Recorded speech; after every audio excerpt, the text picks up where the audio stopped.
Good morning, ladies and gentlemen. Welcome to twitch.tv/Ice Cream Uploads. My name is Graham Day, and this man in the box wearing the Ice Cream Uploads esports jersey, exclamation mark merch in the chat, is the man that we call Baby. Hello!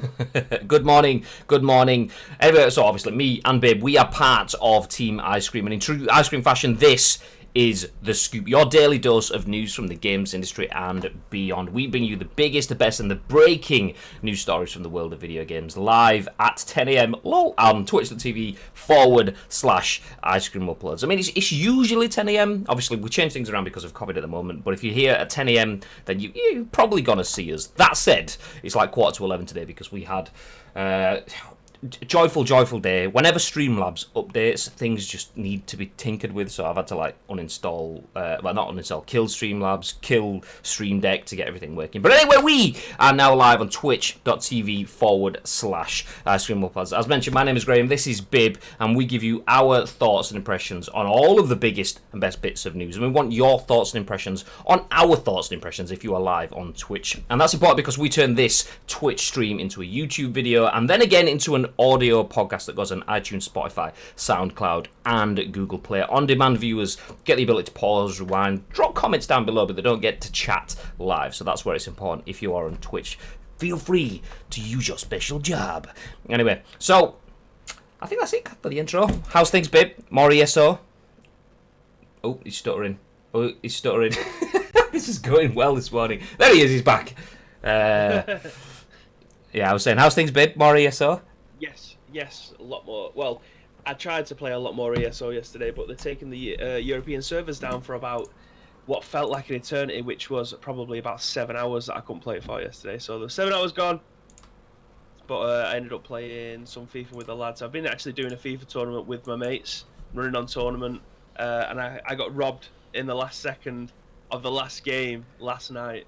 I was absolutely livid. I could have come tied first, joint top, which I would have easily taken, because I'm not a FIFA player by any stretch of the imagination, but I conceded in the 92nd minute to draw the game. That would have sent me third instead of joint top. So pretty livid about that. But it's all about ESO at the moment, isn't it? It's all about ESO. Who won the tournament? My mate Iggy. There's 7 of us playing in it. So in the evenings or late at night, at 10 o'clock or whatever, we've just been playing 1 or 2 matches each night. Gap when we're not playing clubs, and yeah, I fucked it last second. So the new one starts on Saturday, and then we'll play 1 or 2 matches a day. I was half expecting you to say Mike was the winner, because isn't he like? No, he's not allowed to play. Oh, is he too good? Yeah. We said that to him. He's like, Mike, yeah, you can't play. Sorry. Same with Willis. Willis can't play. Wayne, he can't play. This is literally just for the lads who are mediocre at best. So it's like the Ringers tournament. Yeah, pretty much. Yeah. So it was all beating each other. I lost one. I lost 1 game, drew 2, won 4. So yeah, we can all, the score lines wasn't like 4 or 5-0 each side. It was like 1 or 2, 1-0, 2-1, 3-2, that kind of thing. So we're definitely all even, which is probably why our club's record is absolutely horrendous. Yeah, well, you've not got me in the team anymore. I mean, what was it when you were playing clubs before? It was like, yeah, we've gone up like 6 divisions without losing a game. I jump in, first game lost, boom. It's like, oh no. Playing with Mike and Willis and Wayne, I like a different breed to playing with the lads that the lads that I grew up with, that I went to school with, because Mike and Willis and that take it really seriously. Like, they all have their separate positions. Like, you can't move out of this space, and we'll just work the gaps. Whereas these lot are just like fucking headless chickens. Everyone's running for the ball. Yep, no, that feel. Yeah. In this club, they all tend to play pissed. Like, it gets to 10 o'clock and everyone's having a few beers, and you realise that you're on a 14 losing streak, and you're like, for fuck's sake, where did that go? But anyway, enough about me. I seen that you ended up winning your first game in COD Solos last night. I did. My first night playing COD Solos. I've played like 1 or 2 games here and there, but I thought, okay, I'm going to play some games. None of my mates are on, so I'm going to jump in and have a night of playing COD Solos. And I managed to get my first win. Yay! Where is it? Oh, there we go. It was a dynamite win, to be fair. Do you know what? I didn't want to put the full video on. I'll play it whilst I'm talking. I didn't want to put the full video on because the last like 5 minutes were pretty decent. The last like the 10-15 minutes before that was shit because I was just being hounded by a guy in a chopper, which you can see on the map in the top corner. Ooh, that's loud. Yeah, long story short, I'm in basically the airplane boneyard. There's like 3 or 4 people around. Play it smooth. Yeah, I thought that was a very risky reload that you did there. Oh, that was to go to stopping rounds, stopping power rounds, so I had stronger bullets, so that's the only reason I did it then.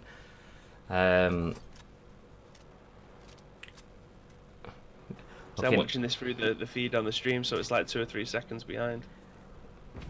There you go, that's his helicopter crashing and hitting the floor, the guy that was being hounding me all along. I was like, okay, he's only got 2 entrances. That one, or get out of here! And a few more bullets while you're down. Yeah, my first win. Yay!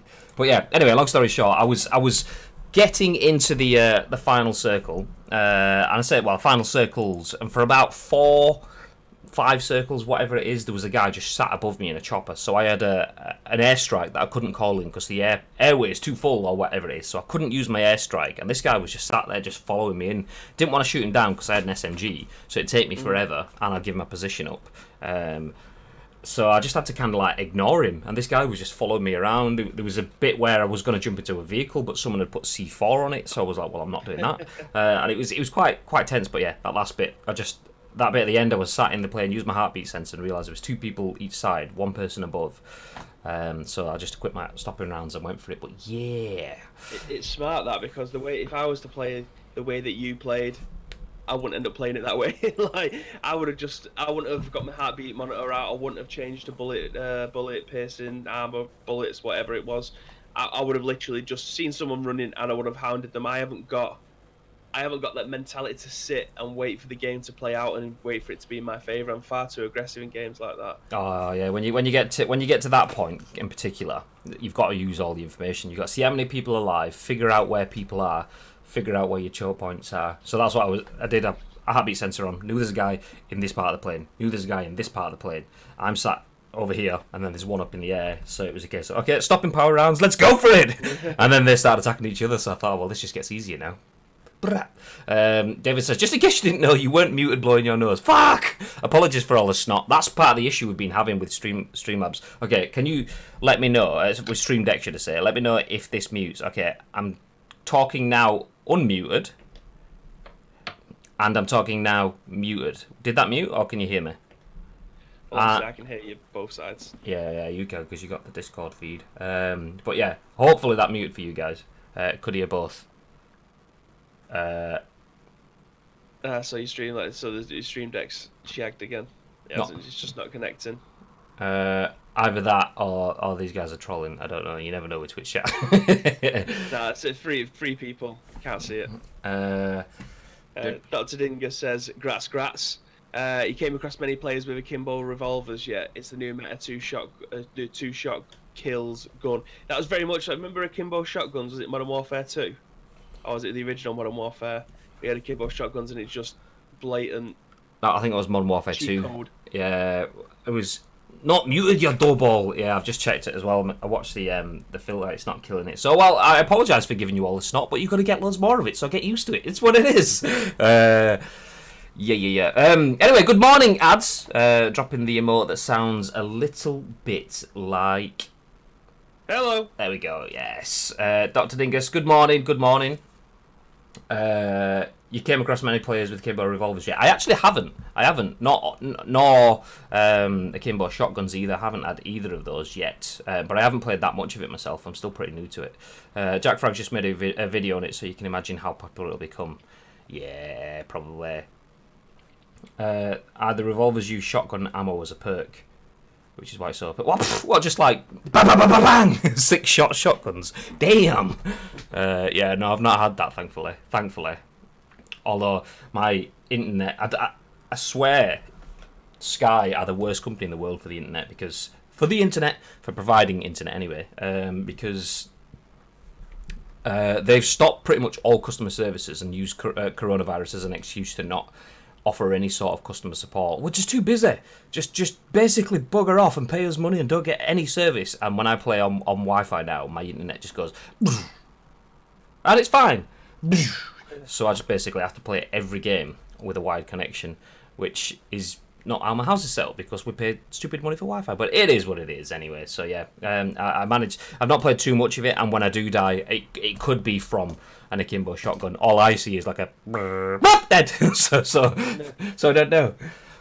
Just don't show it like Dad would. Yeah. That's the thing. My dad was a weird man with that sort of stuff. David would know. Anyway. Enough waffling. We've waffled. We've looked at Warzone. Let's jump into the news. Actually, do you know what? We do have a lead story that we've jumped out with on social media, but I'm going to leave that for now. We'll pick the lead story up second. We'll jump into this one first because, it's on tack and we can pretty much skip straight over it. The first news story of the day on Call of Duty Warzone is written by Sherif Saed on VG247. The article says, Call of Duty Warzone suspected cheaters are being matched together in hell lobbies, which is amazing. I love that.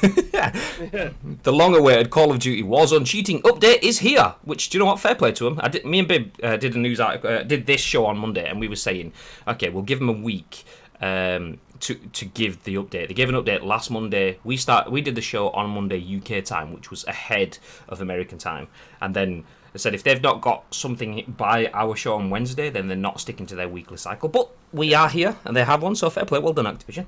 So the long-awaited Call of Duty Warzone cheating update is here. Call of Duty Warzone developer Infinity Ward has outlined a number of steps it has undertaken to combat the free-to-play mode's cheating problem. There are several major details in Infinity Ward's update worth highlighting. First, the game will now notify you if the player you reported got banned. Although more robust reporting tools have yet to arrive in Warzone, you can go to your recent players list and report them through there. There we go. An easier, more straightforward method of reporting through the kill cam and spectator view is coming, but Infinity Ward didn't say even when, other than soon. Another great and frankly a little amusing change is that suspected cheaters will now get grouped together in their own matches. As part of these same efforts, Infinity Ward said it deployed additional dedicated security updates, though without explaining what that actually means, which obviously they shouldn't do. In any case, the developer seems to be taking this seriously and has now allocated more resources to back-end and enforcement teams, so that should hopefully help with the volume of reports. The developer previously revealed that over 70,000 cheaters had been banned, and players who continue to struggle with this problem have come up with a great solution that involves targeting cheat makers' income. Interesting. Let's see.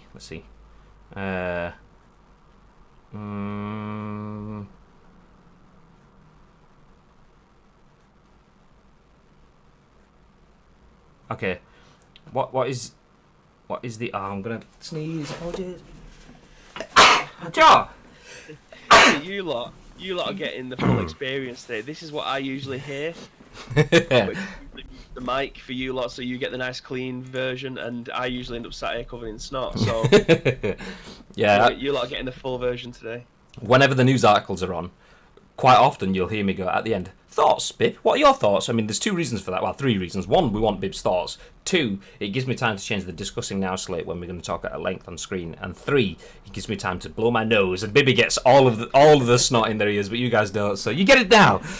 But yeah, I'm not going to bother reading through that article because I can't find what the special way that people are finding to deal with it. But I love the idea that they are putting all the cheaters in one horrible cheater lobby. So it's just kind of like all these people going in with their wall bang hacks and radars and stuff, and they're all doing the same. Imagine cheaters getting angry at the fact that someone just cheated them. That's amazing. That's the only thing that I'm pissed off about with this. That we will never be able to see what's inside the cheaters' lobbies. Like, I would love it if someone was just streaming it and they were just sat on a hill making the way, and then someone ended up sniping them from the other side of the map through 14 buildings. Yeah, have you seen that? Have you seen Wanted at the very end where they do the sniper rifle and it goes through Morgan Freeman's head from about 6 miles away? Yeah.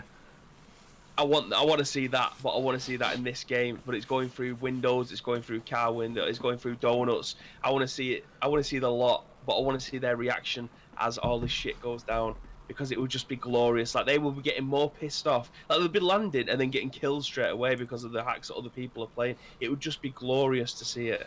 I mean, Call of Duty has had that sort of, like, what did they call it, director mode previously, where you could go in and you could free camera around the map and cut stuff.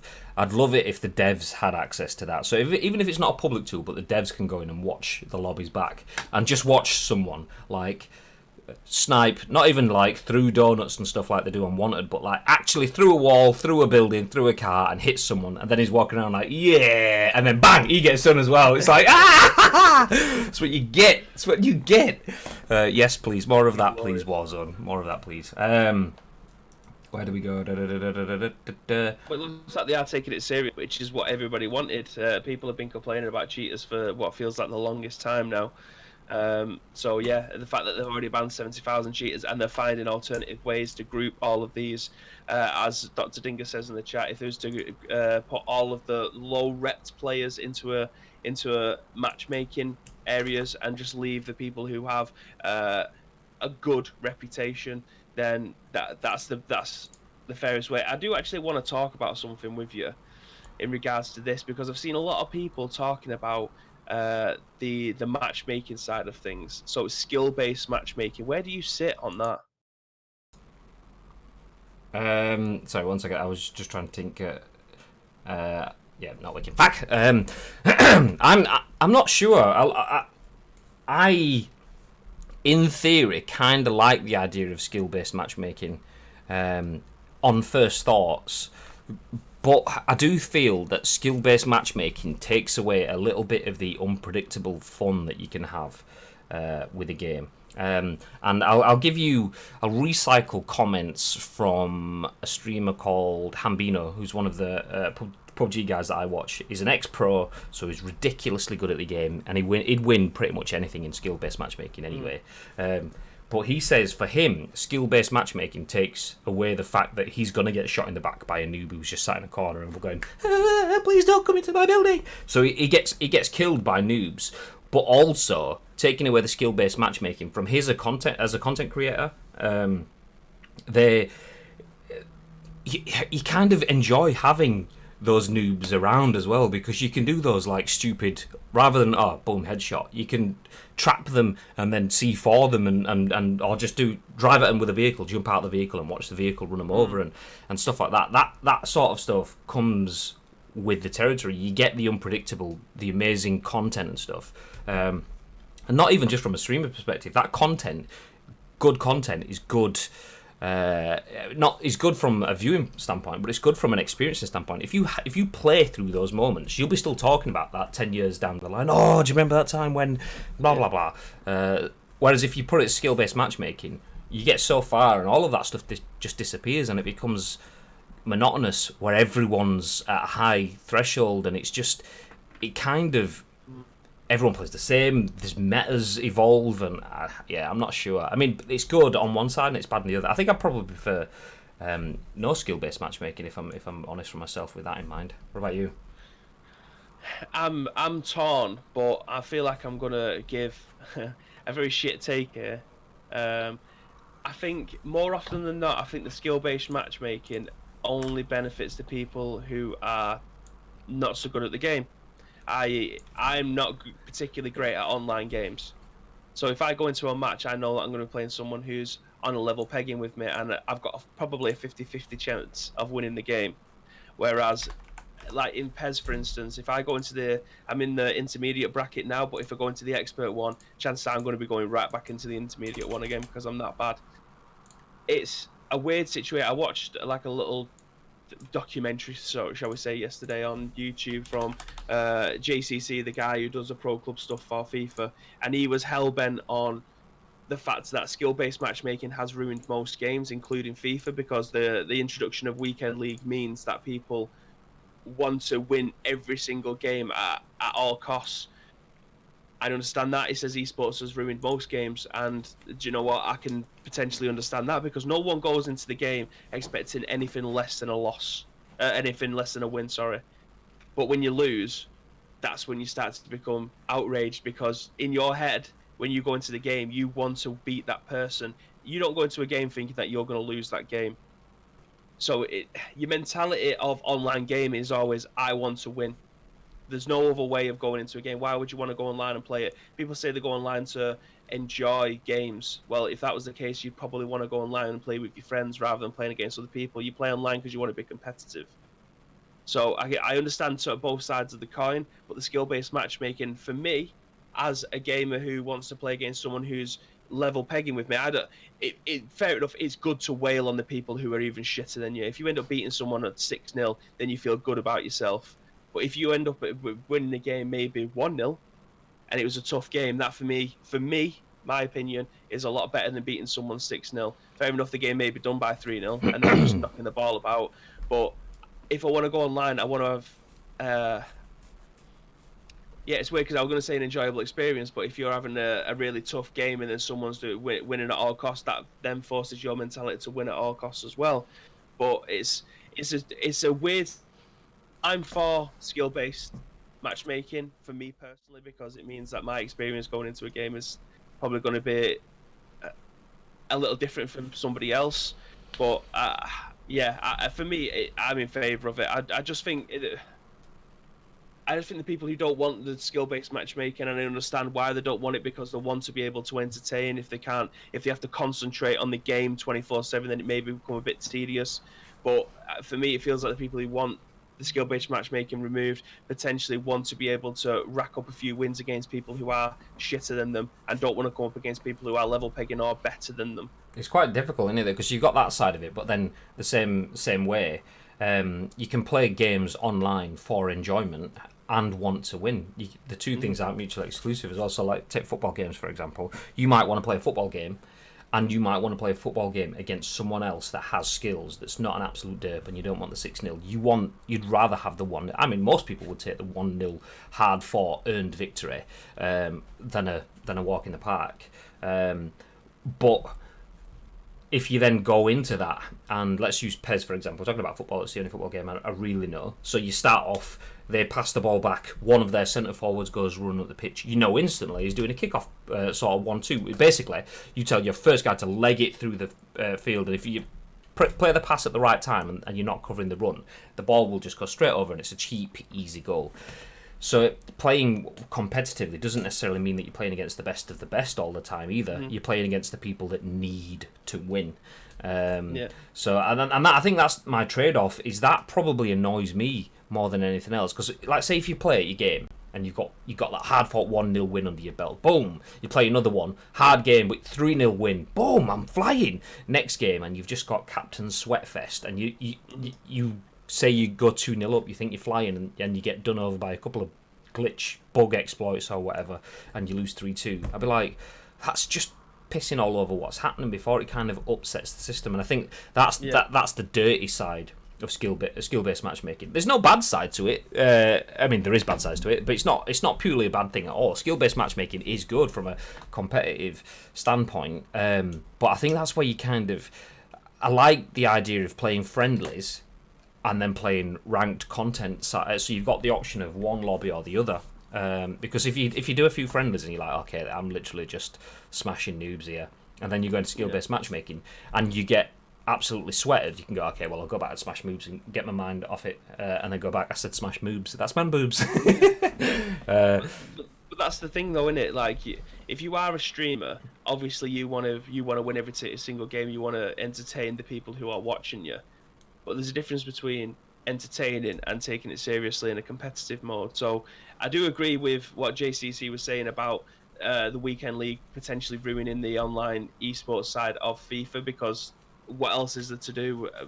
People play Ultimate Team to be able to get the token and play in weekend league, because ultimately when you're playing online, you want to be seen as the best. You want to beat that person, beat the next person, beat the next person. There's a reason why people gloat about being the best in the world at a particular game, whether or not it be a football game, a first person game, because they're going into an online environment, they want to be number one. That's the case of playing online, isn't it? Like, you can't pick and choose who you're going to be playing against unless you're going to be playing against your mates. You absolutely have no idea what it is that you're going to be coming up against. For PES, for instance, if there was to put skill-based matchmaking in there, which they kind of have, because you get put into an expert bracket, an intermediate bracket, or a beginner bracket, everyone who's in that bracket is either going to be of the same-ish kind of, skill level. I mean, it goes up to 700 to be in the intermediate bracket on PES, and I think it starts at 400. So there's quite a big gap there. If you are a 400 player, chances are you're probably going to get beat by the 700 player. But you move up into the expert rank, and I've been in that rank 7 or 8 times, but I will go on a horrific loss streak and then back end up in intermediate again, which intermediate is definitely the place for me because I don't play it religiously online. So me knowing the little patterns of play that people have isn't going to give me any kind of benefit because I don't play it enough. But yeah, for me, skill-based matchmaking works for me because I'm playing against people who are my level, and if I'm winning 1-0 or I'm losing 1-0, that seems fair. I'm not getting beat 7 or 8-0. I'm not winning 7 or 8-0. That's just the way it is. I think it's also relevant to the games as well. If you're playing 1v1 games, then skill-based matchmaking is much more apparent than a 100-man battle royale, because the chances are you're going to have 20 noobs, 20 world-class players, and then another 60 intermediate people running around. So it's kind of a little bit different there. And whereas if you're just playing with 100 pros left, right, and centre, then that's a completely different sort of thing. So yeah, there is no right answer, there is no wrong answer, which is why I say I think it's probably the holy grail is to have quick match and rank match, or friendly match and rank match, or whatever, or friendly, ranked, and quick. Friendly is where you just go in against people that are taking it seriously. Ranked is where you're trying to add towards your target, and a quick match will just throw you in whatever's available. Yeah, I mean, if you was to go into the friendly lobby though, and you are someone who isn't very good and you wanted to play against those kind of players, then you're just going to get people who are in the higher ranks going into there because they want to wail on the people who are shit. Yeah, well, I mean that's kind of that's what I mean. That's kind of par for the course there. I mean, you'd expect most people that want to be competitive will go to the rank thing, but you can't say, sorry mate, you're too good for the noob class now, so you can only play ranked. So it just is what it is. You will always get, just like you will always get cheaters as well. So you'll get people going into the competitive skill-based matchmaking lobbies, but then just get paired up with cheaters anyway, and they're like, well, I'm here trying to craft my score. But I mean, there's all sorts of benefits that comes from skill-based matchmaking. How many streamers have built their careers from being in the top 10 of a game? I mean, most of the established streamers now have been top 10 in DayZs or top 10 in early PUBGs and stuff like that now, and they're, as a result of that, they've got more eyes on them. And I mean, you see it with every game. I spoke about Dizzy and Apex Legends. Dizzy is quite an established streamer now, and it's because he was really, really good at Apex Legends at the beginning. That was kind of pre skill-based matchmaking there. But so there is a positive for both sides of it and negatives for both sides of it. But anyway, jump back through the chat. Skill-based matchmaking really ruined Apex, says Dr. Dingus. They already had a rank mode too, really unnecessary.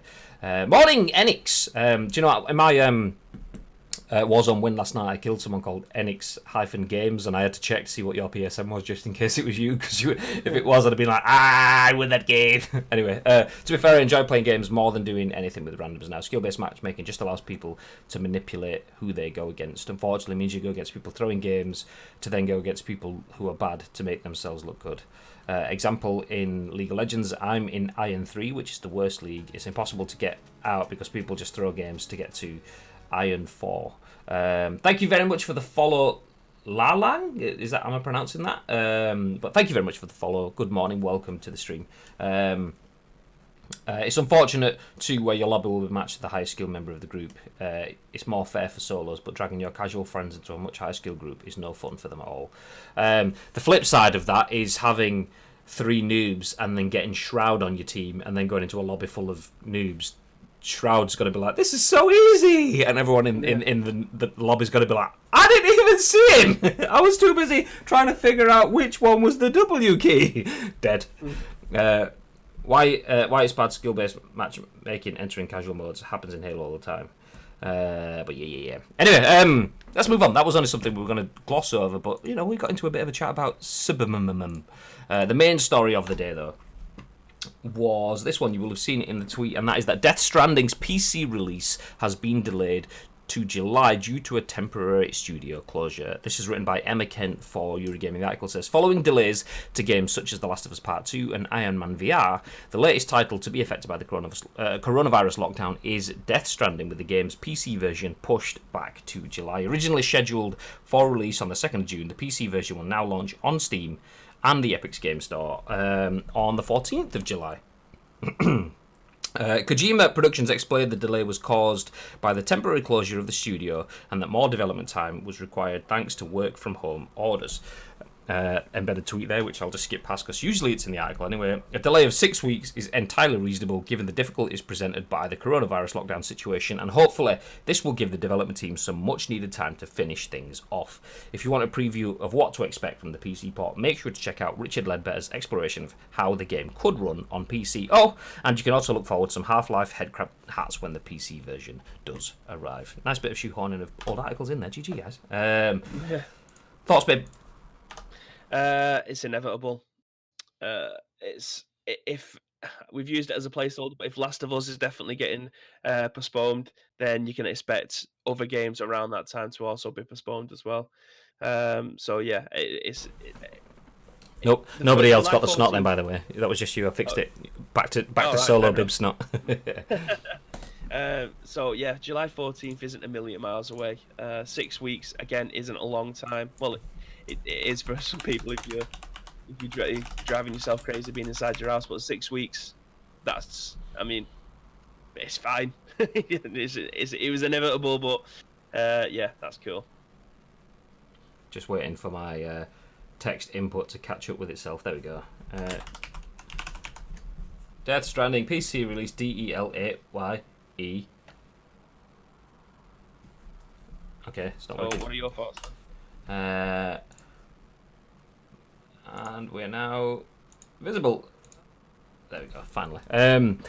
Yeah, like you say, 6 weeks is kind of it's kind of par for the course with where we're at the moment. There was a comment that I saw this morning, I believe, from a YouTuber that we've worked with a few times in the past called Game Riot. I believe it was Game Riot. It may not have been. And the gist of it was, I didn't realise that a lot of people still haven't received their Final Fantasy VII Remake orders yet. Because he's had he got his early and he thought, well, that's it, job's a good one. But loads of people still haven't had them yet, which is why Square came out and said the games will be slow. There are issues with circulation. We'll try our best to get them out, but yeah, we can only do what we can do. Most people just assumed, that's just a warning, everyone's getting it, it's all good. And I did the same until he said that, which made me then look into it. And yeah, loads of people out there still haven't got their orders, which is why it makes sense for things like The Last of Us to be pushed back. You're just kind of thinking, okay, well, maybe they just don't want people to get ahead. But no, the issue is that people could pay for it. Their money that they've not got loads of floating around at the moment, they've spent that on an entertainment property, and then they could be sat there 3, 4, 5, 6 weeks afterwards going, well, do I buy it again? Do I not buy it again? So it makes you understand that there is legitimate logistical reasons for games to be delayed, and it's not just a case of, well, you know what, people are at home so they've not had time to code it. Not that that's not an excuse, that absolutely is an excuse. But there is another one. Even if they've done all the things that they can do with their hands, the logistics side of it requires aeroplanes, requires tankers, requires lorries, requires people in stores to put the games out, requires postal services, and all of that stuff is out of their control. So it makes sense to put the game back a couple of weeks. Obviously, this is slightly different situation with the Epic and Steam content side of things. I mean, those are digital releases, but the same sort of thing applies, obviously, in terms of those teams. They will have had, I mean, I don't know where the Kojima Productions studio is. I'm assuming Japan. If that is the case, Japan's in a state of emergency. We've seen that already. We spoke about Konami yesterday, or was it the day before, on stream, having to delay, no, it was Monday, the featured players content that comes to PES each week has kind of been postponed for the foreseeable because they have a state of emergency that they can't get in to their offices. They're working remotely, and that slows things down. So obviously that will have had an impact on Kojima Productions and Death Stranding. We're in, what is it, week 4 of lockdown, week 5?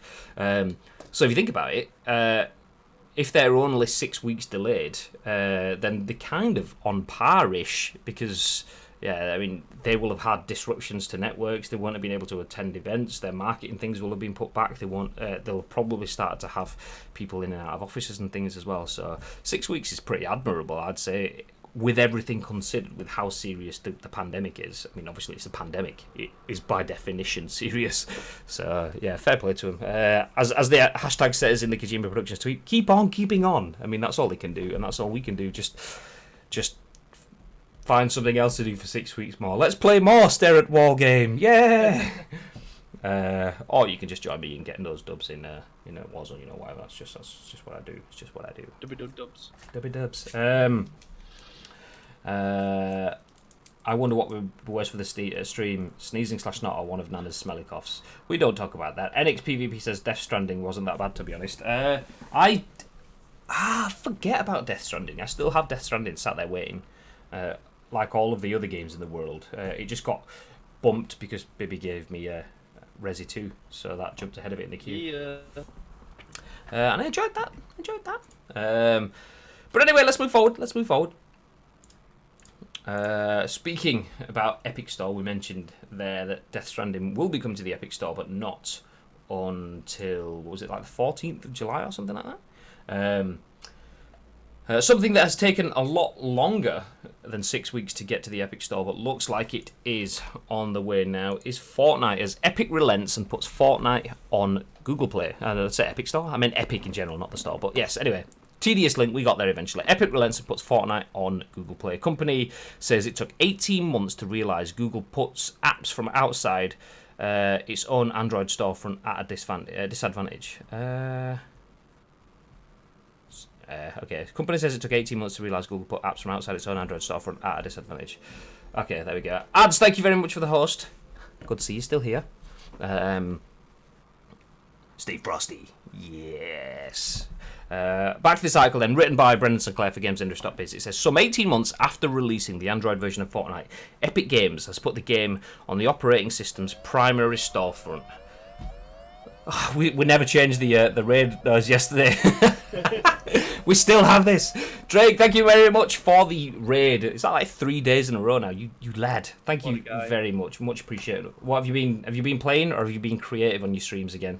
Let us know. But thank you very much. We will. Do you know what? I'm writing it on my own piece of paper. I mean, Bibby even sent me a message on it yesterday. I just didn't see the message. Okay. Raid noise. Do you know what? If you have any suggestions as well, by the way, feel free to send over suggestions for a raid noise. Obviously, raid, the siren, air raid siren, kind of makes sense. It does sound a little bit clip-arty, that noise, though, so we'll change that. So if anyone has any suggestions, then please feel free to share. But anyway, jump back into the news. Some 18 months after releasing the Android version of Fortnite, Epic Games has put the game on the operating system's primary storefront, Google Play. The Google Play Fortnite store listing appeared today, signalling an end to a standoff that had lasted since August of 2018.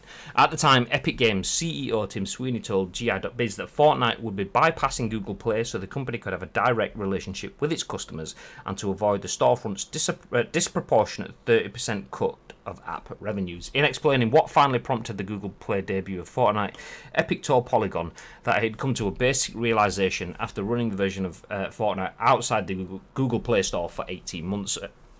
And this is the quote embedded. It says, Google puts software downloadable outside of Google Play at a disadvantage, the company said, through technical and business measures such as scary, repetitive security pop-ups for downloaded and updated software, restrictive manufacturer and carrier agreements and dealings, Google public relations characterizing third-party software sources as malware, and new efforts such as Google Play Protect to outright block software obtained from outside the Google Play Store. For players perfectly happy with all previous arrangements of Fortnite and Android, Epic will continue to support that version of the game as well. We hope that Google will revise its policies and business dealings in the near future so that all developers are free to reach and engage in commerce with customers on Android and in the Play Store through open services, including payment services that can compete on a level playing field, the company said. Did not even know that was a thing. I'm completely oblivious to that, being an iOS user, but Bibby, yes. I know you have a Huawei phone. Yep. Thoughts? Well, this is going to be a two-piece from me because Huawei doesn't have access to Google stores now anyway. They have no... if you buy a brand new Huawei phone, there is no Google support at all. No Gmail, no Play Store, no... Anything Google, basically, isn't available on the phone. You have to sideload it if that's what you're into. But, yeah, I mean, I had to sideload Fortnite on my phone because it wasn't available on Google Play stores, and for me when you go to install something that's third party outside of the Google Play Store, it says that you have to tick a box to say it's an unknown what's the word, it's like an unknown program or unknown software or something like that, and then you have to tick a load of agreements to say that I know what it is that I'm installing. It's not going to break my phone, kind of thing. So yeah, the side listing stuff has hindered probably a lot of people who aren't aware that you can install and sideload apps or APKs. So this being available in the store for, I don't know, kids who just want to be able to play it on their tablet because they don't console or whatever it is perfect for them. Um, Again, it's come down to money by the looks of it because of the app revenues that they have split. Very much like any storefront, you want to put a game onto Steam or Epic Store or whatever it is, you have to pay premium to be able to put that on there. So they've basically got around that for so long that is. You think the curve may be flattening out for Epic now, and they think actually we're not at our peak anymore. We can put it on there. The losses that we may potentially gain aren't going to be as much. I think that's probably the way that they're looking at it now. Possibly, it could possibly be a different flattening of the curve in terms of we know that people will play Fortnite whatever when it's at the peak of its powers, so we don't need Google Play Store. Anyone that wants to play Fortnite will have already gone through the hoops that you've gone, either sideloading it or downloading it from a separate source to put it on. And if they want to play it so much, then they will be happy going, bugger off, go away, cancel, accept, whatever on these alerts saying it's malware, it's spyware, and so on.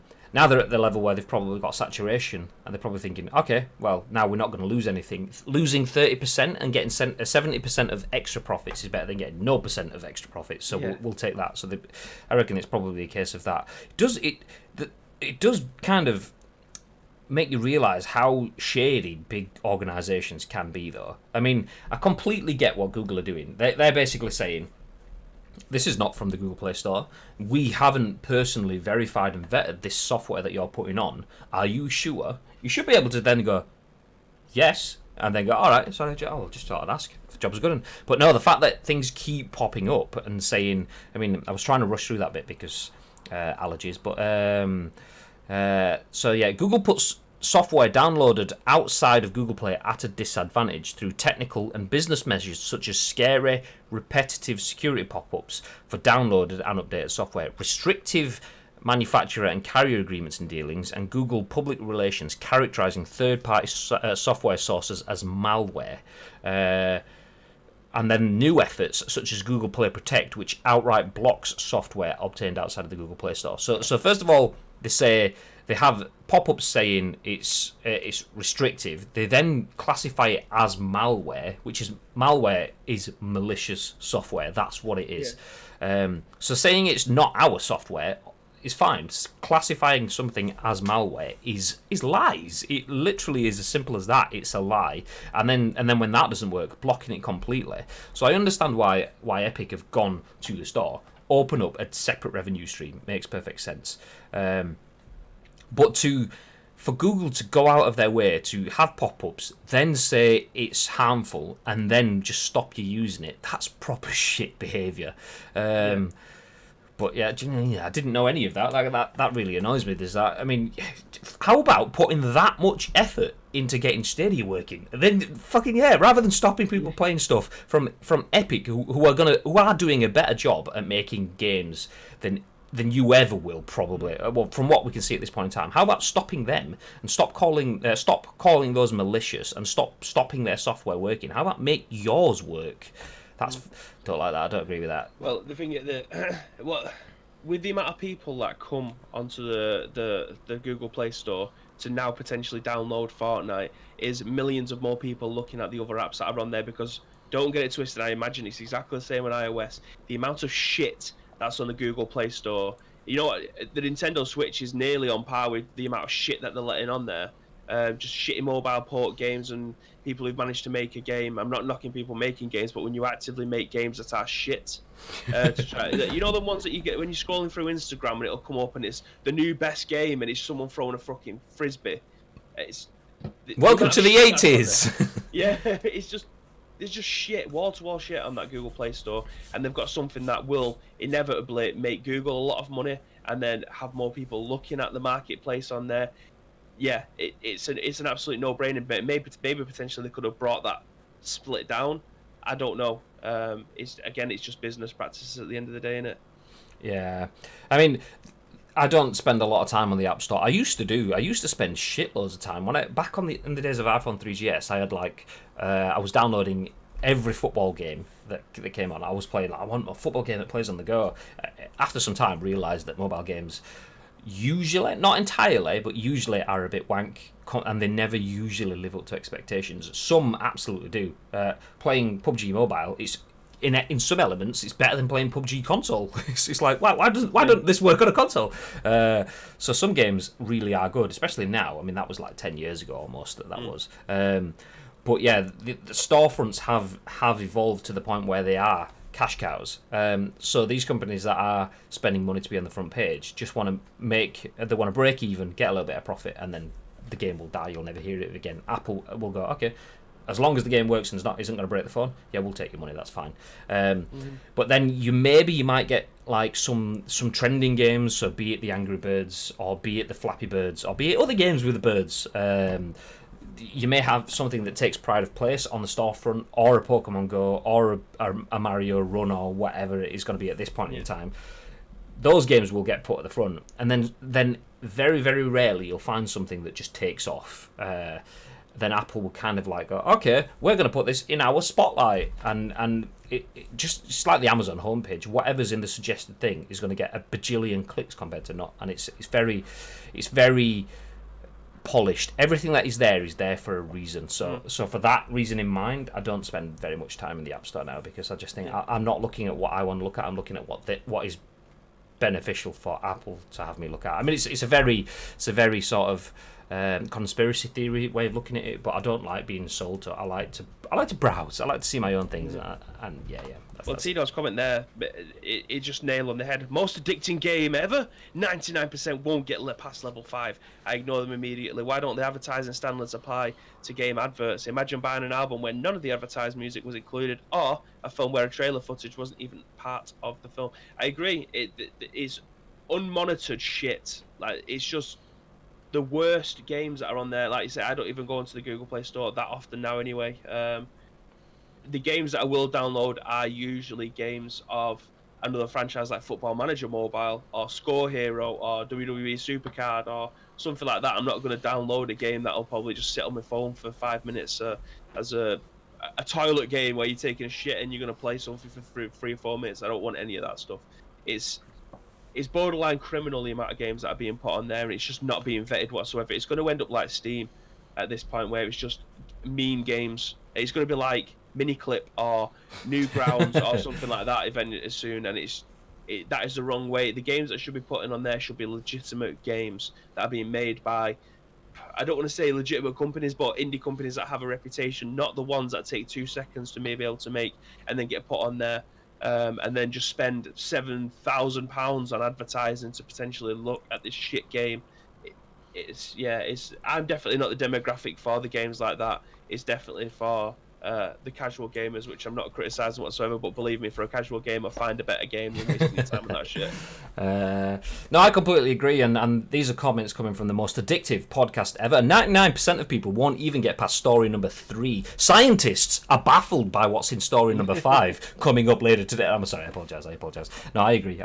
Only 2 games on Android I've ever considered proper games: Football Chairman and Marvel Strike Force, and the latter is extremely exploitative, even in terms of monetization. So many games do that. So many games. And what was the other bit? Surely it's the same conversations around in consoles. It's a closed ecosystem. I'm assuming that was their reasonings for locking them down and blocking the software and malware and stuff. The difference, I would say the difference is there, though, is you can't put software on consoles from outside the ecosystem, if that's what you're talking about. It's probably more like an iPhone. You can't put software that's not from the App Store on an iPhone. Well, you can, but generally you can't. Whereas, what's the iOS store like though?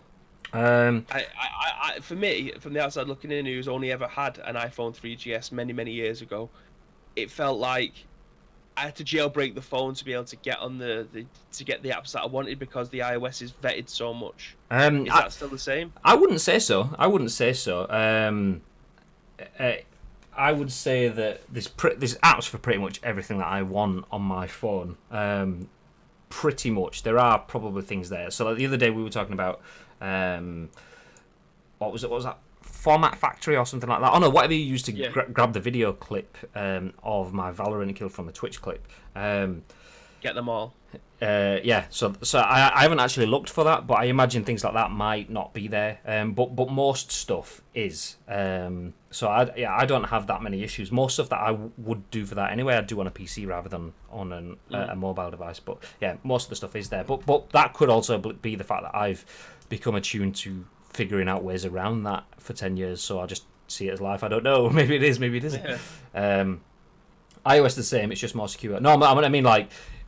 Unless you're getting developer versions of things or whatever those I can't remember what you call it. There's basically like a developer kit that you can essentially download to play games before it's released through the App Store, but generally everything comes through the App Store, whereas Android is one of its initial selling points is that you can put stuff on it that doesn't necessarily come from there as well. I don't know if that is exactly the case anymore. I don't have an Android phone, but that was one of the main selling points about it. So if it can do that, then why block it? Why say it's malware? Malware, classifying non-malicious software as malware is legitimately fundamentally wrong. It's not malware. It's not malicious software. How can you say that? The only thing I bought from Google was a dart scoring app, just because it has Rust Braze, the dart scorer's license got 180. Cracking up. Yes, there we go. Jumping back up though, Darian Drake said, "What about an ice cream truck song of some sort for the raid noise?" Do you know what? I've actually thought of that. They are just really poor quality or not inspirational. Do you know what we kind of need? We kind of need someone to remix an ice cream song. Because the only thing is, like, if you just sat there listening, ice cream songs, when you hear them in real life, you're like, oh, that's exciting. That means there's ice cream. But when you hear it on the stream and it just comes in through the background, it's just like a really crap quality plinky bit of music, and you're like, what the feck is that? It's something supposed to be exciting. It's right. So we kind of need a Donkbusters version of an ice cream track. So yeah, if anyone has any drum and bass ice cream song remixes, then please feel free to link us up. We could look at that. Anyway, that's enough for Epic and Fortnite on the Google Play Store. Let's jump into the next bit of news. And away from mobiles and more into a realm that I'm a little bit more experienced with. Consoles as Xbox Series S, aka Lockhart. Consoles to be revealed next month, claim rumours. So Xbox Series S Lockhart? Is that what they call it now? It's not an Xbox Series... No, this is the cheap version. Yeah, I just thought I didn't realise that was classed. I thought Series X was the name of the generation. I didn't realise they were calling that one Series S. Okay, interesting. Okay, Xbox Series S Lockhart, which is the lesser of the upcoming consoles, is to be revealed next month. Claims rumours. This is written by Gamecentral for Metro.co.uk. And the article says Microsoft may be the first to kick off with a real. Start again. Microsoft may be the first to kick off with a reveal event this year, with one in May focusing on their cheaper model next-gen Xbox. Earlier in the week, a rumour emerged that the first full-on next-gen console reveal would be this May. There wasn't any real way to tell whether it would be Sony or Microsoft going first, but a second report from a different source suggests it will be the latter. According to website Windows Central, there will be a major reveal event next month in which the cheaper version of Microsoft's next-gen console, codenamed Lockhart, will be officially unveiled. Although Microsoft has hinted at a cheaper model than the Xbox Series X, they've never formally announced it, and previous rumours suggested it would not be out this year. That may still be true, but apparently it's going to be unveiled this May, with many assuming it will be called Xbox Series S, which I wouldn't have thought of, but there we go. So, as if the names weren't confusing enough, although Xbox Series X is similar in relationship to the Xbox One X, Xbox Series S is similar in relationship to the Xbox One S. I'm making this even worse than it is. Oh, this is fucking painful. Why didn't they call it something different? Okay, I'm trying to be smart. Yeah. Do you know, I'm going to read these next two very short paragraphs out. And I'm going to try read them slowly because it's just going to be complex if you're listening to this on audio podcast. So, as if the names weren't confusing enough, although Xbox Series S is similar in relationship to the Xbox One S compared to the Xbox One X, it's actually the Xbox One X it'll be replacing in terms of power and price. In other words, the Xbox One S will be phased out, and the Xbox Series X, or whatever Lockhart is called, will replace the Xbox One X. And then that will obviously be inferior than the Xbox Series X. What? What? Why couldn't they have just gone with names like Lockhart and Scarlet and things like that? That would have made so much more sense. Weapons, absolute weapons, or A and B. Job's a good one. So that's the theory anyway, with Windows Central claiming that many Microsoft employees already have prototype versions of Lockhart at home for testing with their families. In fact, the site seems more certain on that fact than whether the reveal will be in May or not. Lockhart will be a genuine next-gen console, and while less powerful than the Xbox Series X, will still have an SSD to improve loading speeds and perhaps some limited ray tracing. And then it says if the Nintendo Switch can manage it, then surely it's a shoo-in. Nice tedious link off there. Anyway, the only other technical detail they're certain about, though, is its 4 teraflop GPU. If the May event does happen, then according to Windows Central, Microsoft may show off a few upcoming games. But they only speculate about Halo Infinite and Fable 4 being amongst them. Whether Microsoft would also have a not E3 event in June is unclear, but up until now they've certainly implied that's when their biggest reveal event would be. But apart from these being only rumours, albeit from a reliable source, the coronavirus means that even the best laid plans are constantly being torn up and rescheduled. Okay, Bibby Series B, not to be confused with Bibby 1B. Can we have your thoughts on whether Bibby Series A is going to be Bibby Series B's? Bibby Series B would like to buy this Bibby Series S console, the slimline version. If I was going to get into the ecosystem for this would definitely be the console I'm going to do. There's no point in me spending stupid amounts of money on the top tier console when I know full well in my mind I'm already set on buying a PlayStation 5. Not just because the exclusive, because I know my friends are going to be playing there. I'm familiar with the system.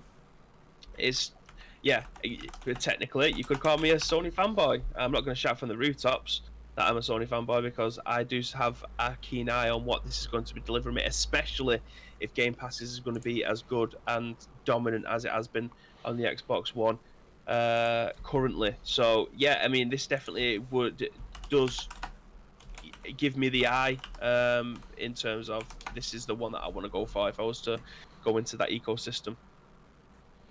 I want to. Oh, okay. No. Okay, you keep talking. Sorry, I was trying to do something, but it's not working. Yeah, with it being the cheaper alternative, and I'm still able to potentially. I've seen Jordan's comment a second ago. Worries me that the devs are going to have to develop for the lower models at heart, so it might gimp exclusives. Will it though? I mean, there's been games for the last generation there, it's been the same game, but as soon as you put it into like an Xbox One X or a PS4 Pro, it asks you to turn HDR on and things like that. I assume that's going to be exactly the same thing. They're going to just make 2 different types of resolution for the same game. Your console will read the disc and find out what console it is that you've got, and then you get the opportunity to upscale it. That wouldn't worry me, if I'm being honest. I've got a visual representation for you now. Imagine you're a mum or a dad, and you're going into Game or Walmart or Best Buy or wherever you buy your games from for your kids, and you've already gone through the rigmarole of trying to figure out, do they want an Xbox? Because they call it an Xbox, but what they really mean is an Xbox One. So you go into the store and they go, so you don't want an Xbox, you want an Xbox One. Do you want the Xbox One S or do you want the Xbox One X? So Xbox One, so you've gone through that already. So now you're like, okay, I've got an Xbox One X, but the Xbox One X is like the Xbox Series S, not the Series X, even though the S and the X are names and numbers that are used from the previous generation. So let me ask you this question, Mum or Dad. You've got the Xbox One X. Do you want to keep with the Xbox One X with the Xbox Series S, or would you like to upgrade to the Xbox Series X? And then the camera pans to Mum and Dad, who stand there looking like this. Blue screen. Yeah. No, it's an absolute, it's a shit show. I mean, come on. I mean, I get what they've done, and we've had this conversation before about the not wanting to be a generation behind with the numbers, like Xbox 2 versus PS3, Xbox 4 versus PS5 or whatever. I get that, but seriously, you fix your numbering better than that. Just sack numbers off. Have names. Nobody was bothered when we had the Master System and the Mega Drive. Yes, that was only 2 consoles, but people lived with it for 7 years. The names are fine. People will get to it. The names are fine as long as you make it something simple. Just having different words added in with extra functions of X and box is just kind of like, it's an Xbox One X Series Xbox. What is it? I don't know. So yeah, I mean, I'm blue screening just thinking of it. So all these mum and dads out there are absolutely screwed. I feel for all these kids that are going to be sat there going, I can't wait, I'm getting a new Xbox for Christmas, and then mum and dad come rocking up with an Xbox Series S, or not, an Xbox One S, and you're there thinking you're getting an Xbox Series X. Yeah, but you said that, I don't know. Is that not it? No! So yeah, get out of here. Anyway, jumping back to the chat, John says, I think Series S might be a portable system. Ooh, good call. Tito says, unlikely, they're more likely to utilise their xCloud platform for mobile gaming and not a standalone portable system. Also a good call. Fatman Dave 8472 says, now unveiling the Xbox Series 1 Episode 2. Enix says, no point bringing something with 4 teraflops out as it would gimp the Series X development. It won't just be ray tracing except it will be affected. Why go for such a low number? In 50, yeah, but Series S might be a portable system. 12 teraflops versus 4 teraflops ray tracing will be the big player. No resolution dependent on the CU. It won't be. Why would it be? PS haven't continued with their PS Vita system. Microsoft have never shown interest in a portable system. Only Nintendo have ever really shown interest in the modern age, and arguably they've got the monopoly. And then Enix says portable would fit with xCloud, but also giving something unique that PlayStation doesn't have at the moment. It's more just giving options for casuals. As I said, it's only 50%, so chill out. Fight! No, we're joking. Just having a discussion, X. Why would Microsoft need to develop hardware specifically to run xCloud when it's designed to run a stream service? Series S is simply the lower end of the same system. And then Enix says, main thing is that Series S would be as for entry-level ecosystem or parents. The CPU will most likely be the same, but the graphics dips for res, no trace necessary. I know, Tito, sorry, coming off of terrible Valorant games. Yeah, we've seen. I mean, luckily you had me and Bib to carry you on Monday, so it's just ain't the same. No, I mean, I don't think throwing a portable out of the window is something that we can do right now. I don't think something like having it obviously in the window is something that we can have right now. It's one of those things that we have to take with a pinch. I mean, if the image that was used on the top of the thing is anything to go by, it's definitely going to be more portable than the Series X, but all they've done is cut it in half, so yeah, it kind of makes sense. But yeah, I think the shout for xCloud is definitely something to run with. Are they gonna want portability if they're having cloud-based gaming? All you'll need is a device. But then again, if that device is your Xbox One S, Series S, whatever it's called, if that device is your Lockhart, then maybe we will see. The way I see it with the portable. The debate that's going on in there now, Xbox have been trying to get their software on absolutely everything. So that includes rumours that are going around that they're trying to partner up with Nintendo to potentially bring Games Pass onto the Nintendo Switch.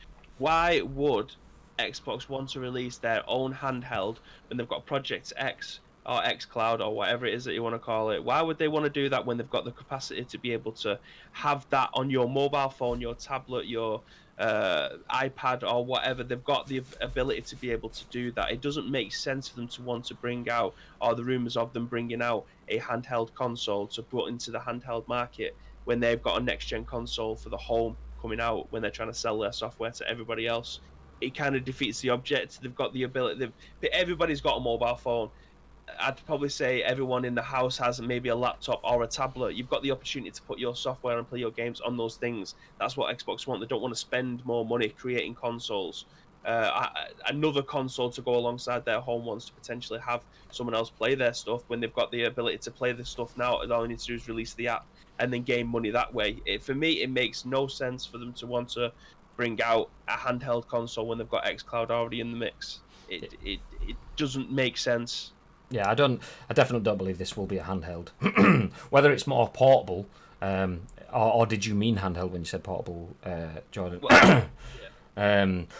Excuse me again. Yeah, I could definitely see it's something that's easy to pick up and move around. I mean, what the benefit of that would be, I'm not entirely sure. But yeah, I could see that. Are they trying to see it as something that you can take from one place to another? Will it have its own integrated power supply? How does this work? So many questions. I don't know. I mean, okay, the more I think about it, the more I think portable's probably not a thing either. It's one thing that Xbox have had, as we could tell with the last generation TV, is a need to have that family hub, something that you sit around, whether you actually do it as a family or you just one person who sits and plays it on the TV or whatever. Xbox have always built their consoles around that, something that ties in and turns your living room into the play space. So I can, or maybe they're trying to have it as the Series X is your Echo Plus. That's an Amazon Echo reference, by the way. And your S is the Echo Dot. Maybe they can link together. I don't know. But you want the price points doesn't work in that sort of way. I don't know. Lots of questions we don't know. Let's leave it there because we're running out of time pretty fast. Get rid of discussing now. I'll jump into the next bit of news, which ties in nicely to my hat. Yes, there we go.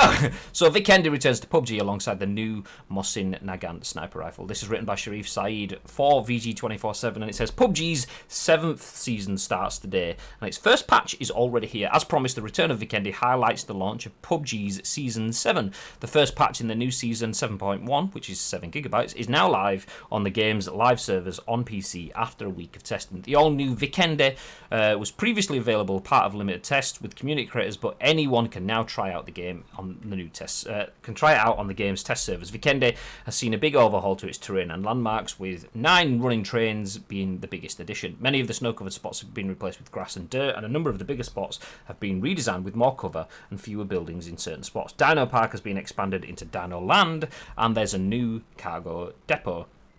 The map's weather has also changed to alternate between clear and snowy, and snowbikes and snowmobiles have been removed. 7.1 introduces a new weapon in the Mosin Nagant bolt-action sniper rifle, available in Vikendi and Erangel. The Mosin Nagant starts a direct copy of the Kar 98s, as PUBG Corp didn't want to dilute the loot pool further. Having different weapons with the same stats, however, is an experiment and may not continue going forward. The developer didn't want to improve diversity at the expense of availability of fan-favourite weapons. With a new season, of course, comes a new battle pass, and Coldfront is this season's ticket with a complete with 100 levels of free and premium cosmetics themed after the winter of Vikendi. As always, you'll be grinding seasonal progression and community missions.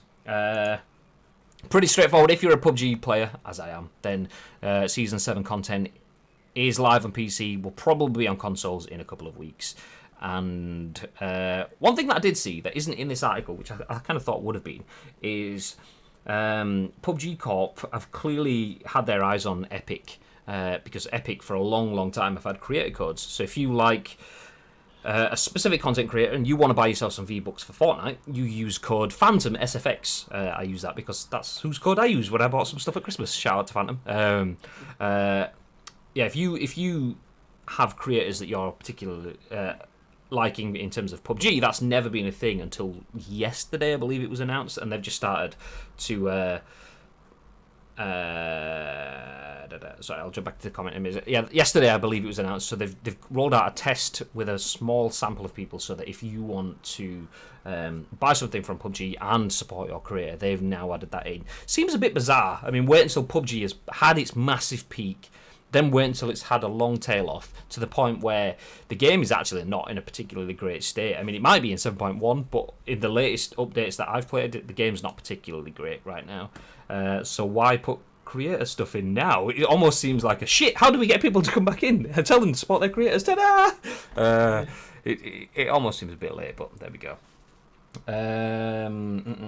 Tito says, I haven't played PUBG in months, bought it when it was early access. How is it now? PUBG friend! I play mostly on console because that's where the people I play with are. I'd be terrible on PC because of the skill gap. But yeah, from what I've seen, it's been a bit patchy. But there was a dev letter that was released yesterday as well, saying that they've had to have a shit service whilst they try loads of server-side changes and things that they couldn't talk about because it was anti-cheating. And if they'd have spoke about their testing, then the cheaters would have either halted cheating or done something different, which would have contaminated their results. So long story short, they had to have a really shit period of going duff servers and breaking things and people having bad experiences and packet loss and so on, and then only afterwards they can go, sorry, the reason it was all shit is because we were trying to make your game better, but we couldn't tell you at the time. So yeah, so that does suck a bit. I completely get that. Trying to tell people that you're doing active anti-cheating stuff that's new will make cheaters change their behaviour, so I get that. But at the same time, it's still shit for people to have lived through that for such a long period of time. But yeah, Anyway, that's that for PUBG. More on that should it break, and no doubt you'll get updates from me from when I play it. But one final news story for today is Final Fantasy VII Remake is the fastest selling PlayStation 4 game ever. Damn. So Final Fantasy VII Remake has sold 3.5 million copies in 3 days. This is written by NikolaSavic for Jinx Esports TV, and the article says it's been almost 2 weeks since the release of Final Fantasy VII Remake, and Square Enix is now coming out with first sale numbers, and they're quite fascinating. The game sold more than 3.5 million copies in just 3 days of the release, shipped and digitally sold combined. For many gamers around the world, Final Fantasy VII from 1997 is their favourite childhood game, and they are now adults who are reliving their happiest moments with Final Fantasy VII Remake. Of course, there's a lot of newcomers to the series who also enjoy the game. The hype around the remake was huge, especially considering that the game was delayed a couple of times and even at the verge of cancelling a few years ago. It will be interesting to see if the game will surpass sales of the original game, which has sold over 12.3 million units worldwide across all platforms and 2 million copies within 3 days of its release just in Japan. As of now, Final Fantasy VII Remake is the fastest selling PlayStation 4 game ever, beating the record previously held by Spider-Man, which was 3.3 million units in the first 3 days. Damn. Yeah, I think this was probably inevitable. If the record was going to be broken, it would have been this game.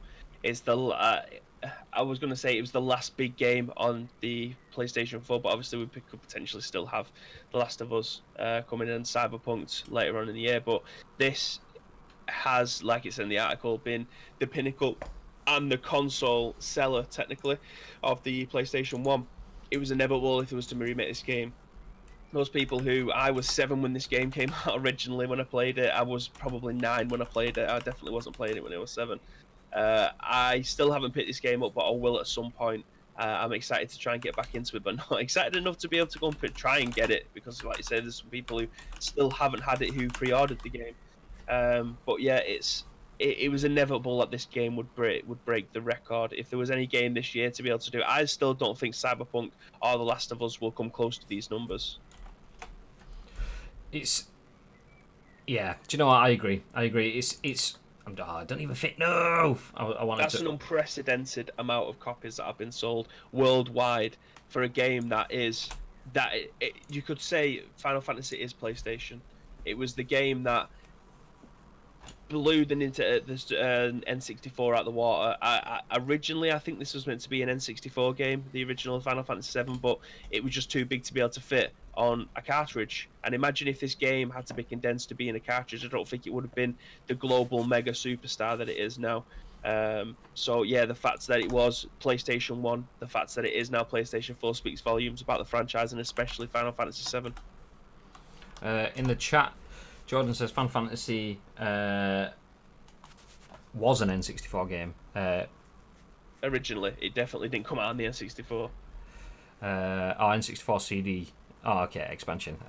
Speaking of using Epic Creator Code Phantom SFX, there he is! As you say the name and he arrives.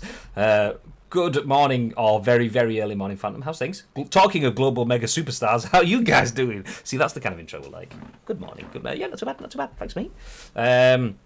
Chatting about Final Fantasy VII being the fastest selling PS4 game ever. I agree. I think you're kind of on point with the fact that are the likes of Cyberpunk and Co going to hit it? I mean, Cyberpunk definitely has the hype, but it's also a new IP. And there's always an element of risk with new IP in terms of that hype. It's not guaranteed to translate to sales. Do I think it's going to translate sales? Yes. Do I think it's going to translate to that many sales so rapidly? I'm not sure about. Whereas Final Fantasy VII is essentially a new IP with huge hype behind it. It also has. I mean, I know Cyberpunk it kind of has that. Is it based in Tokyo, or is it a Tokyo-ish sort of city? Whereas Final Fantasy VII is a Japanese game, so it has that Japanese aura around it anyway, which means it opens new doors. Plus, it's not a new IP; it has existing IP. It has an install base of fans already, and it's probably one of the best games of all time, according to quite a large number of people. So yeah. I think you're right. I would see this being the fastest selling PS4 game ever because there's very few left to release, and none of them have the establishment that Final Fantasy VII has. We could completely be wrong. In 3 months' time, 4 months' time, whatever it is, 5 months' time when Cyberpunk comes out, that could be different. But you've got to think as well, 5 months' time, quite a few people will be like, okay, well, I've got these games to play, and I'm just about to buy the PS5 and the Xbox One X, Series X, S, X1 box, X1 S Series box. So I'm just going to not buy it for the PS4. I'm going to wait for the PS5. You might get people doing that. Even though they get the free upgrade, you might get people trying to do that. Or maybe that's why they're trying to avoid it. Maybe they want to go for the fastest selling game of all time. I can't see them taking it from Final Fantasy VII, though. Well, the fact that this is, at heart, a JRPG, which is massive in Japan. They still play their PS Vitas religiously. It's a JRPG machine over there.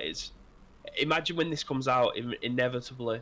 I think was it a year that they had exclusivity before it comes out on the Xbox or whatever form of Xbox that it would come out. Imagine the sales that this would have came out if it was on the Xbox, the Nintendo Switch, and the PC. I think it would have broken every record available for a game being sold, not like to Fortnite and playability and things like that. Shipping 3.5 million during a pandemic, still getting it through the door. Whether or not it means shipped, as in it's shipped from the manufacturers to the house, or it's just transactional money exchanging hands, either digitally or for the game itself, I don't know. But if this game was to be released on all consoles, I think this would have shattered every single record that there was been put in for a game. Yeah, I think you're right. I mean, I was just checking. I wasn't sure. Is Final Fantasy, has it been confirmed for coming out for Xbox One X, or is it not happening? From memory, I'm sure it was a year's exclusive. Yeah, I've got an article from the 6th of the 4th that says Square Enix haven't officially confirmed that the Final Fantasy remakes will ever be on the Xbox One X. The Final Fantasy remakes are exclusive on the PS4 until April 2021. So, yeah, it's a PS4 exclusive for a year, but they haven't confirmed that the Xbox One has been in the works. So yeah, you got to feel if it's exclusive till 2021, they will just roll it out then, even though they haven't actually confirmed it. But yeah, John said the same thing in the chat. Not confirmed, just that PlayStation has a launch exclusive, but with Square releasing all Final Fantasies, including Final Fantasy 14, recently confirms it pretty much. Same with Sega stuff. Yeah. Phantom says, "Miss you, dudes." Whoa, miss you too. Have you had a few days off? Because I'm not seeing you around, and whenever we've kind of been finishing up, we usually look for Buddy to drop hosts on. We've not seen you around, Phantom. What you been doing? I usually watch Phantom in the morning when I'm getting all the scoop news, and if I'm playing ESO in the morning before we go live, I usually have him on in the other screen. But yeah, I've not seen him. And maybe he's just gone to a normal human sleep pattern for a bit. Yeah, maybe he's just I was just about the same thing. Hashtag team sleep for a few days. Final Fantasy VII was the game that saved Square from liquidation. Final Fantasy was that last grasp ditch. Guns Gutaku, it's not really a new IP. It was a board game first. What, Cyberpunk do you mean? Yeah, I know. I'm just talking like generically in terms of a lot of kids that essentially will find their games either on digital stores or in game stores or Walmarts and Best Buys or whatever. A lot of them won't be aware. I mean, to be fair, wasn't aware of the Cyberpunk board game until maybe a month ago, maybe a bit more. But yeah, very, very recently. I didn't know there was a board game until then. 5 months' time, last game I'm buying is Ghost of Tsushima, then wait for PS5 and the Series S, X1, Xbox One S, Xbox Box One. You do one. You do one. Morning, Rise. Yeah, good morning. Although it's afternoon now. God, we got it wrong. Rice says, my sleeping pattern is now officially out the window. Also, the only other game I see ever topping these kind of numbers would be the new GTA. There's been rumours it will be announced a few months after the Series X. Interesting. Yeah, could be a shout. I don't know where my head's at with GTA, because we had rumours that there were scouting locations in LA, which I shared. Obviously, it was only rumours. I think it was just before Christmas or just after Christmas. And then there was rumours that it's almost here. And then last week there was rumours that they've not even started it. It's very early in the cycle. And then at the same time, the same day, there was contrasting rumours saying they're over halfway through. And it's like, so we know that they're either location scouting or started or halfway through or nearly finished. So somewhere out of those four things, between almost done and not started, That's where we are. Yes, great. They're too busy ripping people off with GTA Online and Red Dead Redemption 2 Online. This is the man that spent 150 quid on the Valorant beta already. Shh. I mean, to be fair, the GTA Online, I don't think the people are being ripped off because they're still actively that game base is still absolutely thriving. So, Yeah. Is it technically ripping people off? I mean, don't know. if you're getting your value for money, then that's it. I mean, a lot of people I know are, and I know a lot of people that are ploughing hours into GTA Online. That I say a few now, but are still putting hours into GTA Online. They've got what they call gangs or crews or whatever that are like hundreds of members strong, and haven't put a single penny into it. So I mean, you're ripping people off if you're forcing people to spend, but I don't believe they are they? Rockstar. I mean, I don't know. I can't remember. I haven't played it myself. Maybe you know more than me. Rai says Final Fantasy VII huge, but speculation is the fact that they're so interactive with GTA 5 at the moment. Even though they have Red Dead Redemption 2 out, so it's been going around that they are milking what they can out of this one before the announcement of a new one. Okay. Yeah, that doesn't surprise me, because once you announce 6, there will be a drop off of 5. No, not necessarily. There will be a drop off of 5. Maybe a slow one with separate peaks. Every time there's a new bit of news for 6, someone will jump on 5 and then it'll drop off again. It's the same with any game. And like you release Uncharted 5, everyone will start playing Uncharted 4 and on 1, 2, and 3 kind of thing just to get up to it. You release The Last of Us Part 2, everyone will play The Last of Us, and that happened. How many times did you see? I mean, in the week leading up to kind of the announcement of Last of Us being delayed, there were shitloads of streams of playing through The Last of Us. I was saying it, even doing the same thing again. So yeah, you do get a lot more of that. But you're right, in terms of the spending side of things, the difference between playing something and spending on something is subtle but quite significant. If you think a game is ending, you're not going to invest financially. You might play your time in it, just say goodbye. Bye game, I'm playing you now, bye. But you're not going to put the money into it because you're turning it off. So yeah, that's sunsetting a game period. Yeah, they'll be milking it while they can now. That makes absolute sense. But anyway, that's enough of my waffle. Thoughts, Bib? I mean, we've kind of got I say kind of, we've definitively got your input again, but I'll ask you, Final Fantasy VII has sold, well, the remake has sold 3.5 million copies. PS4 2020 releases. Release schedule. Okay. I'm going to ask you some games. Do you think it's going to outsell Final Fantasy VII? Final Fantasy VII, okay. Call of Duty Modern Warfare 2 campaign remastered. No. Okay, but May. Saints Row the Third remastered. No. Minecraft Dungeons. No. I think that will be quite close.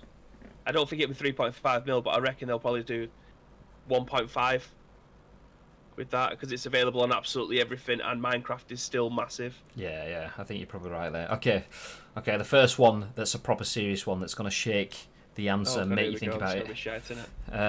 It's a big game built on a massive franchise with lots of history for the IP, so it has a lot of potential fans, and there's a lot of excitement coming for this game. Fast and Furious Crossroads. Mate, they'll be looking to do 50k. Okay, next month, June the 26th, Ghost of Tsushima. 1.5. Ooh. Okay, we're talking first 3 days, by the way, not overall sales for anyone that may have missed what this date was taken from. Okay, 3 days before Ghost of Tsushima. SpongeBob SquarePants Battle for Bikini Bottom Rehydrated. Thoughts? 750 units, not K. Joking. No, I reckon it will do well because Battle for Bikini Bottom on the PS2 was fire. Watch Dogs Legion. Oh God. 1, 2. Formula 1 2020. 1.